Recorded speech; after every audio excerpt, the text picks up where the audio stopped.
coupled with an LR win. I'm Adam Cavalier alongside Carson-Newman, head men's basketball coach Chuck Benson. Chuck, tough one tonight. You fall 60-58. What was it down the stretch? Could not come back or complete the comeback, I suppose. I mean, I liked our kids' fight to not completely implode after just a horrific start on our part. I really want to see this tape and see if it was as much a horrific start on our part or just an absolutely ungodly shooting performance on theirs. You know, I got to give them credit. They made shots, and we were just punch drunk, it seemed like. But our kids competed and made it a game. It's just a tragic situation with all the potential ramifications associated with this particular game. You were down 19 in the first half, used a 20-6 run to get within 8 at the break, then start the second half on the 9-0 run to take a 1-point lead. Was it a situation, was there enough gas in the tank after making that comeback? You know, I'd like to think there was. I thought we had quality practices going into the game. I thought we had a lot of focus. I mean, it seemed to me there was nothing that I saw to my team made me think they weren't really ready to play tonight. And I can't say we weren't ready to play. That's what I'm saying.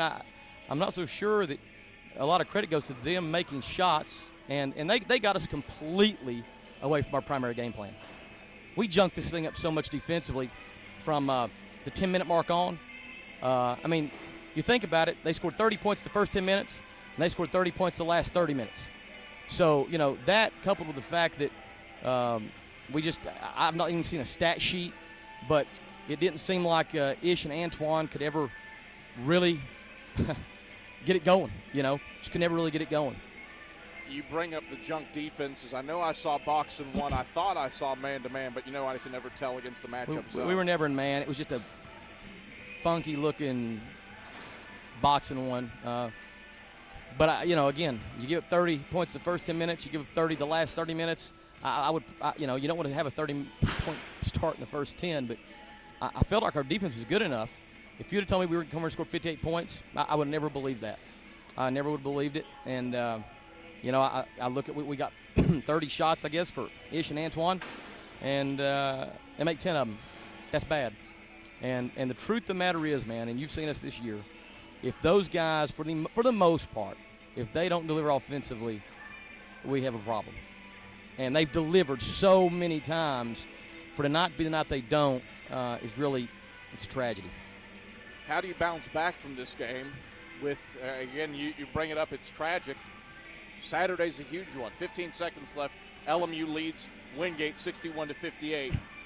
If LMU holds on, then a win Saturday over the Bulldogs gives you the 3 seed.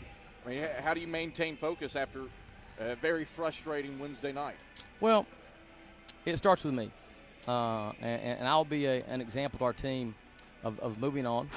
We preach that all the time. And it's always easy to move on when you're winning games. It's not quite as easy when you're losing games.